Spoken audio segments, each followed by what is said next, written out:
आज हम लोग स्टार्ट कर रहे हैं एक नए कॉन्सेप्ट के साथ, एडजॉइंट।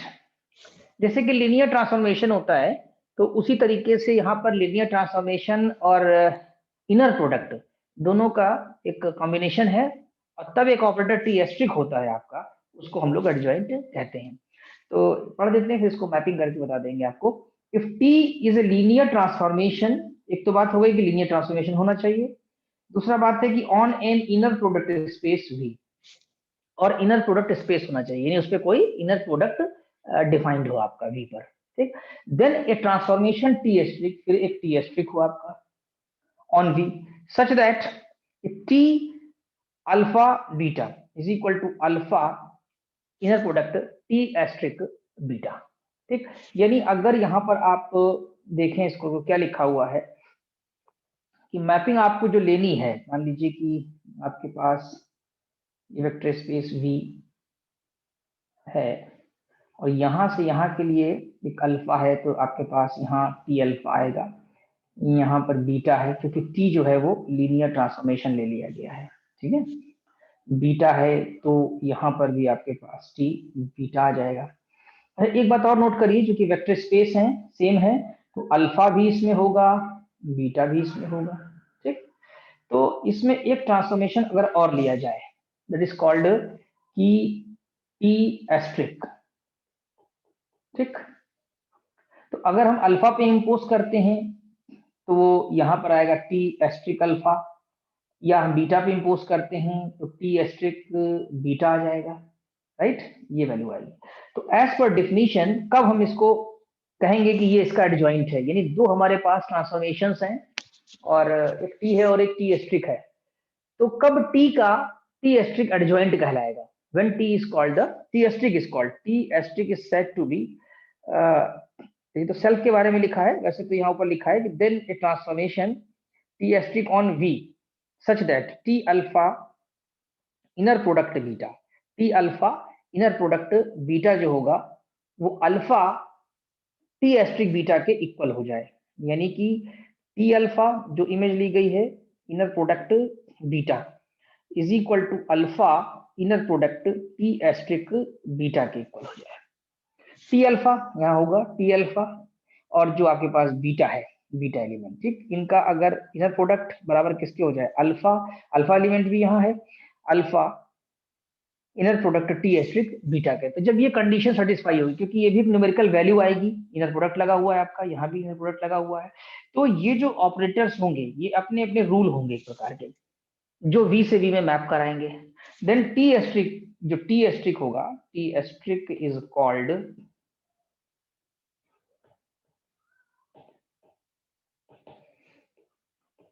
एडजॉइंट ऑफ टी, तब उसको हम लोग क्या कहेंगे? एडजॉइंट ऑफ टी कहेंगे। अच्छा, अगर ऐसा हो जाए जैसे कि एक रिमार्क में दिया हुआ है कि T asterisk is said to be self adjoint if, T alpha inner product beta equal to alpha inner product T beta आपस में बराबर हो जाए, तो एज पर डेफिनेशन यहाँ पर डिफाइन किया गया है। तो टी एस्ट्रिक की जगह फिर आपका टी तो हुआ, इस केस में T is equal to T asterisk. तो इसकी कंडीशन है कि when a linear operator a linear transformation will be the self adjoint, कब होगा? जब आपका T is equal to T asterisk हो जाएगा। ठीक है, अच्छा, प्रिंसिपल एक्सेस थ्योरम का हम लोग प्रूफ नहीं करेंगे, केवल आप इसको स्टेटमेंट समझ लीजिए, क्योंकि एमसीक्यू में जनरली नहीं पूछा जाता है इतना बड़ा थ्योरम। तो for every Hermitian form F on a finite dimensional inner product space V, Hermitian form आपको याद है किसे कहते हैं? हर्मिशियन फॉर्म के लिए पिछले लेक्चर में हमने बताया था कि अगर फॉर्म में F of alpha is equal to F of beta alpha हो जाए तो हर्मिशियन फॉर्म कहलाएगी आपकी। ठीक है, there is an orthonormal basis of V in which f is represented by diagonal matrix with real entries, यानी एक ऑर्थोनॉर्मल बेसिस एग्जिस्ट करेगा, एक ऑर्थोनॉर्मल बेसिस, जो कि वेक्टर स्पेस आप V लेंगे, वेक्टर स्पेस V लेंगे तो वेक्टर स्पेस V के करस्पॉन्डिंग एक बेसिस सेट भी एग्जिस्ट करेगा। मान लीजिए n डायमेंशनल है तो अल्फा 1 2 लेकर के अल्फा n एग्जिस्ट करेगा। अब अगर हम इस f की मैट्रिक्स लें अल्फा 1 अल्फा 2 अल्फा n में, तो n क्रॉस n की बनेगी, इसमें n स्क्वायर एलिमेंट्स होंगे, लास्ट लेक्चर में हमने समझाई थी इस बात को आपको। तो n स्क्वायर जो एलिमेंट्स होंगे, यानी अगर हमारी मैट्रिक्स A बनती है, जिसमें आप लिखेंगे ए आई जे एन क्रॉस एन, मान लीजिए नंबर ऑफ एलिमेंट्स आपके जो बने यहाँ पर एन क्रॉस एन, तो ये जो एलिमेंट्स होंगे डायगोनल वाले एलिमेंट्स की बात कर रहे हैं, तो ये आप रिजल्ट याद रखिए केवल इसका। इन विच फिर से पढ़ देते हैं, for every Hermitian form F on a finite dimensional inner product space V there is an orthonormal basis of V in which F is represented by a diagonal matrix with real entries. Diagonal matrix आएगी, ऊपर का ये 0 होगा, नीचे का भी 0 होगा, केवल आपके पास डायगोनल में ही एलिमेंट्स आएंगे। ठीक है, जैसे अभी आप मैट्रिक्स निकाल रहे थे, लास्ट लेक्चर में जाएंगे, वीडियो देखेंगे, तो आपने एफ को मैट्रिक्स फॉर्म में रिप्रेजेंट किया है, find the matrix form of the bilinear form, right. ये भी बाइलिनियर फॉर्म है, लेकिन इसका नाम हर्मिशियन हो गया है, क्योंकि ये F of alpha beta is equal to F of beta alpha follow कर रहा है। अब अगर इसकी मैट्रिक्स बनाते हैं आप इस हर्मिशियन फॉर्म की, तो जो मैट्रिक्स निकालेंगे, अगर न्यूमेरिकल आप कर रहे हैं, सपोज करिए n क्रॉस n हो या 2 क्रॉस 2 हो, तो उसकी जो मैट्रिक्स निकल कर आएगी इस फॉर्म f की, वो केवल डायगोनल मैट्रिक्स होगी, यानी उसके डायगोनल में ही एलिमेंट होंगे।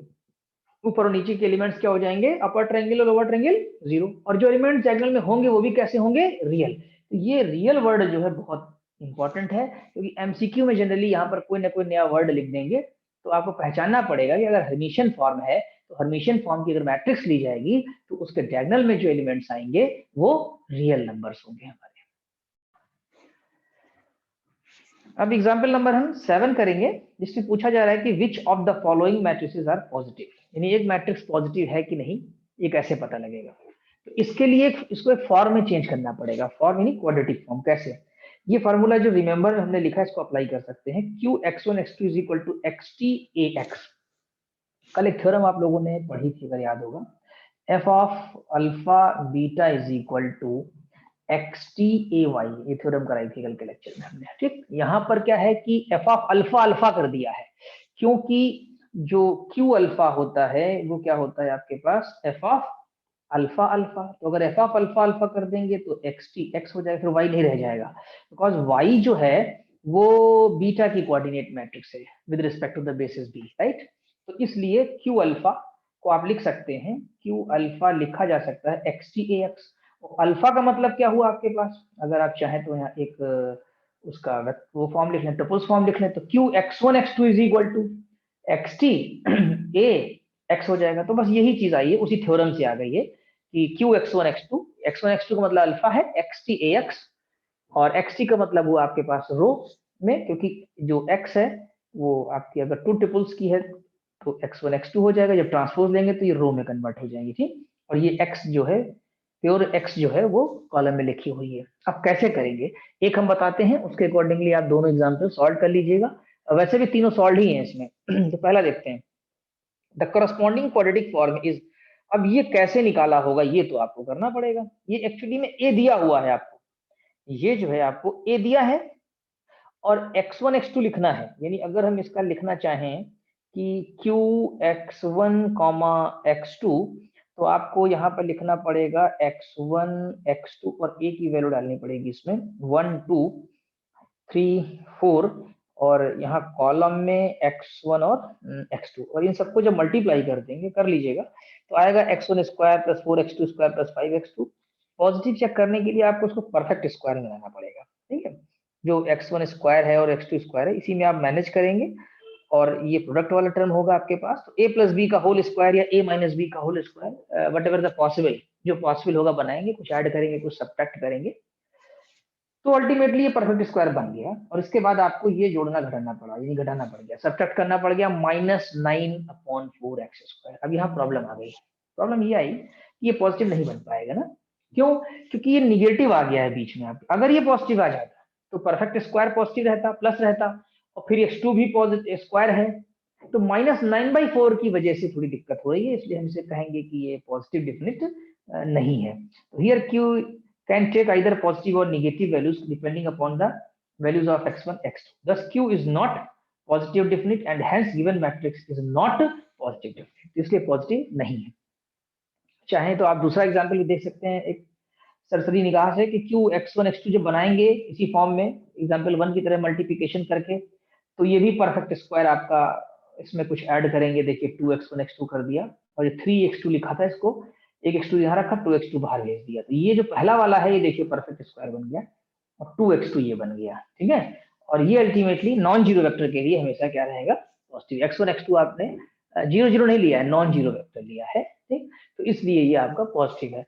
तो thus Q is a positive definite form and hence given matrix is positive definite। इससे आप पता लगा सकते हैं कि पॉजिटिव डेफिनेट है कि नहीं, ये फार्मूला है, उसको अप्लाई करिए आप। एक्सरसाइज का क्वेश्चन नंबर 2 है कि if f of alpha beta is symmetric bilinear form and q x1 x2 equal to b x1 x2 find f। यानी आपको फॉर्म निकालना है, वो रूल निकालना है। एक्चुअली यहाँ पर केवल अल्फा के लिए दिया हुआ है, और आप एक चीज जानते हैं कि अगर हम सोल्यूशन की बात करें, इफ f of alpha beta is symmetric bilinear form,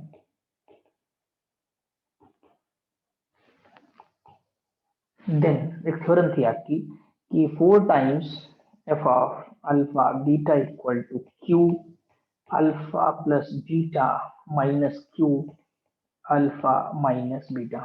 I think ये क्वेश्चन नंबर 1 कर लें हम लोग यहाँ पर, ठीक है।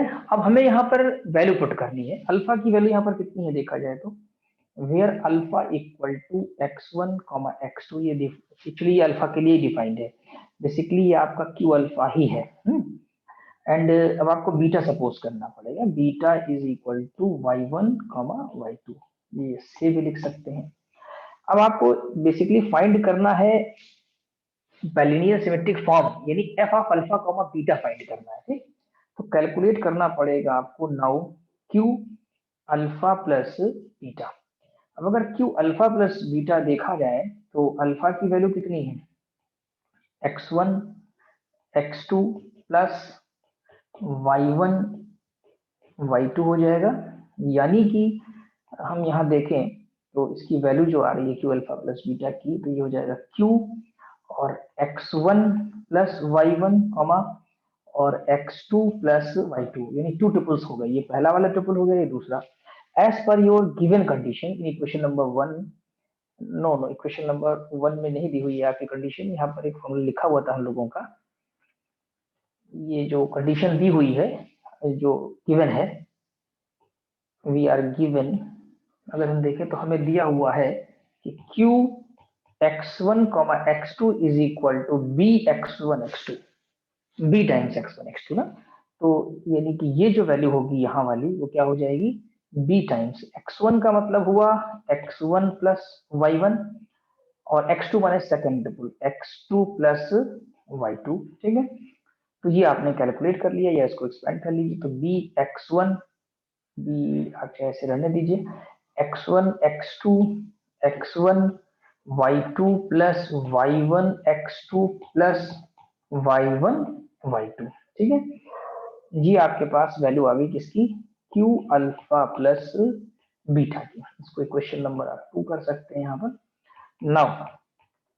नाउ आपको निकालना होगा q अल्फा माइनस बीटा, यानी q, और यहाँ अगर आप इसको देखें तो x1 माइनस y1 हो जाएगा, जैसे कि यहाँ प्लस में हो गया था, x1 माइनस y1 और x2 माइनस y2 आ जाएगा ट्रिपल के फॉर्म में। उसी के हिसाब से जब वी आर गिवन यूज करेंगे तो क्या आ जाएगा, b x1 माइनस y1 और x2 माइनस y2 आ जाएगा, ठीक है। तो b आप रहने दीजिए, मल्टीप्लाई करेंगे तो x1 x2 minus x1 y2 minus y1 x2 plus y1 y2 आ जाएगा। नाउ यूजिंग वही जो फार्मूला है कि f of alpha beta is equal to q alpha plus beta minus q alpha minus beta, right. तो अब values देखनी पड़ेगी हम लोगों को, यहाँ पर क्या वैल्यू दी हुई है, क्योंकि सब्ट्रैक्ट करने जा रहे हैं तो प्लस वाली वैल्यू शायद ये दी हुई है और माइनस वाली वैल्यू ये है, चाहे तो आप भी यहाँ पर कॉमन ले लें, ठीक। प्लस की वैल्यू है x1 x2 plus x1 y2 plus y1 x2 plus y1 y2, ठीक है। माइनस की वैल्यू है x1 x2 अब -2 की ब्रैकेट के बाहर भी लगा है इसलिए अंदर हम चेंज करते चलेंगे, प्लस x1 y2, ध्यान देना ये प्लस बन जाएगा, और plus y1 x2 minus y1 y2, right. B आप रहने दीजिए, आई थिंक कि y1 ये कैंसिल हो जाएगा, x1 ये कैंसिल हो जाएगा, और ये x1 y2 यहाँ भी है, और y1 x2 तो यहाँ पर कॉमन हो सकता है, 2 टाइम्स बन जाएगा ये x1 y2 plus y1 x2, यही आपका जो है आंसर बनेगा। लेकिन अभी 1 मिनट 4 से डिवाइड करना पड़ेगा, तो f of alpha beta equal to b upon 2 x1 y2 plus y1 x2 is required. यही हमारा रिक्वायर्ड आंसर हो जाएगा, यही फॉर्म हो जाएगी, ठीक, ये इसका आंसर आएगा। एक बात इसमें और बता दें, सिमेट्रिक की वजह से बीटा अल्फा अगर इंटरचेंज भी करते हैं, x1 की जगह y1 रख दिया जाए, अगर आप सिमेट्री चेक करना चाहें, एफ ऑफ देखिए सिमेट्रिकल होगा ही, आंसर वेरीफाई हो जाएगा, यानी कि b/2 जहां x1 था वहां y1 कर दीजिए, तो देखिए y1 कर दिया, जहां y2 है वहां x2 कर दीजिए, जहां y1 है वहां x1 कर दीजिए, जहां x2 है वहां y2 कर दीजिए। क्या बराबर है दोनों?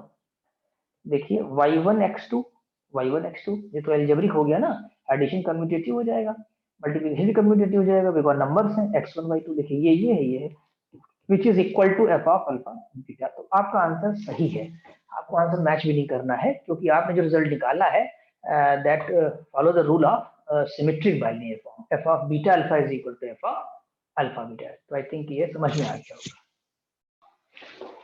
एक्सरसाइज का क्वेश्चन है, क्वेश्चन नंबर 3, जिसमें ये है कि prove that the bilinear form F, यहाँ बाइलिनियर फॉर्म एफ दिया हुआ है on a vector space V is symmetric, और ये कैसा है? सिमेट्रिक भी है, लेकिन एक शर्त है, if and only if matrix A representing F has the property AT is equal to A. AT is equal to A का मतलब है कि वो मैट्रिक्स जो है वो सिमेट्रिक मैट्रिक्स भी होनी चाहिए। अगर बाइलिनियर फॉर्म सिमेट्रिक है तो उसकी जो बाइलिनियर फॉर्म की मैट्रिक्स निकल कर आएगी वो भी सिमेट्रिक होगी। तो इसको कैसे कर सकते हैं? तो आप दो वेक्टर्स मान लीजिए कि let alpha comma beta belongs V, दो वेक्टर हो गए, एंड दो मैट्रिक्स आप मान लीजिए अल्फा कॉमा अल्फा बी, और ये वाई, समझ रहे, ये वाई होगी वो बीटा के रिस्पेक्ट में होगी, ठीक है। वेयर अगर आप देखें तो कैपिटल एक्स और capital Y are coordinate matrices हैं ये of alpha and beta with respect to basis b। अब आप जानते ही हैं कि we know कि f of alpha comma beta is equal to होता है XTAY, क्वेश्चन नंबर 1 कर लीजिए आप, ठीक है। एंड अगर हम f ऑफ बीटा अल्फा लिखना चाहें तो हम क्या लिख सकते हैं कि YTAX, क्योंकि हमने वो x अल्फा बीटा का प्लेस चेंज कर दिया है। तो अब आप एक चीज देखिए कि हम ये लेके चल रहे हैं कि f सिमेट्रिक बाइलिनियर फॉर्म है। Now f being symmetric bilinear form, therefore अगर देखा जाए तो f of alpha comma beta is equal to f of beta comma alpha हो जाएगा, ठीक है। और ये चीज इंप्लाई करेगा, मतलब ये आइडेंटिटी इंप्लाई करेगी क्या, कि XTA y equal to YTAX, और ये चीज इंप्लाई करेगी कि f अल्फा beta is equal to f of beta alpha, इसलिए IFF इसी से पूरा हो जाएगा, इंप्लाइज एंड इंप्लाइड बाई से, क्योंकि f of alpha beta is equal to f of beta alpha definition से ले लिया सिमेट्रिक के, और ये कनेक्शन जो हमने XTAY YTY थ्योरम से कर दिया आपका, तो ये इंप्लाइड एंड इंप्लाइड बाई, अगर ये मैट्रिक्स वाला रिप्रेजेंटेशन और फंक्शन वाला रिप्रेजेंटेशन आपस में बराबर चलेगा आपका। फिर इंप्लाइज एंड इंप्लाई बाई लिख सकते हैं, XTAY is equal to YTAX और होल कि पार्ट टी, हमने स्मॉल कर दिया, वहां कैपिटल है, इससे कोई दिक्कत नहीं है, टी लगाया डैश लगाए, हमने यहाँ टी लगा लिया, यानी ट्रांसपोज कर दिया, लेकिन दोनों तरफ ट्रांसपोज नहीं किया है, हमने एक तरफ ट्रांसपोज किया है। अभी हम आपको 1 मिनट का समय देते हैं, आप इसको सोच के बताइए कि हमने इसमें ही क्यों लगाया और इधर लेफ्ट में ट्रांसपोज क्यों नहीं लगाया। यहाँ पर हम लोगों ने YTAX ट्रांसपोज कर दिया, इस बात को नोट करिएगा, हमने लेफ्ट में नहीं किया, केवल राइट में किया। इसका कारण मैं बता दे रहा हूं आपको। देखिए YTAX अगर देखा जाए तो इज 1 क्रॉस 1 मैट्रिक्स। कैसी मैट्रिक्स है? 1 क्रॉस 1 की। कल वाले वीडियो में आप देखिए, मैंने आपको बताया है कि एफ ऑफ अल्फा बीटा जो लिख रहे हैं, एफ ऑफ बीटा अल्फा लिख रहे हैं, it is a numerical value. Numerical value को हम 1 क्रॉस 1 मैट्रिक्स कह सकते हैं। और अगर कोई 1 क्रॉस 1 मैट्रिक्स है आपके पास, मान लीजिए कोई मैट्रिक्स बी है और ये 1 क्रॉस 1 की है, तो इस मैट्रिक्स का ट्रांसपोज जो होगा वो बराबर होगा। तो यहाँ YTAX को हमने एज ए 1 क्रॉस 1 मैट्रिक्स लेके इसके ऊपर ट्रांसपोज इंपोज कर दिया। ठीक, अब उसका फायदा आपको क्या मिलने वाला है, ये XTAY is equal to reversal law लगा दिया। रिवर्सल लॉ आपको पता है ना, अगर ABC ट्रांसपोज हो तो C ट्रांसपोज, फिर B ट्रांसपोज, फिर A ट्रांसपोज, ये हो जाएगा X ट्रांसपोज A ट्रांसपोज और YT ट्रांसपोज का ट्रांसपोज, यानी ये इम्प्लाइड बाई क्या हो जाएगा, X ट्रांसपोज AY, ठीक है, X ट्रांसपोज A ट्रांसपोज, और ये सिंप्लीफाई हो जाएगा। अब अगर आप लेफ्ट और राइट को कंपेयर करिए तो A is equal to A transpose. यही तो आप दिखाना चाहते थे कि अगर आपके पास F सिमेट्रिक बाइनरी फॉर्म है तो उसकी जो मैट्रिक्स होगी वो भी सिमेट्रिक होगी। इस रिजल्ट को आप 1-2 बार लिख लीजिएगा और समझ करके याद कर लीजिएगा, MCQ में अगर यूज होना होगा तो तुरंत आप कर पाएंगे।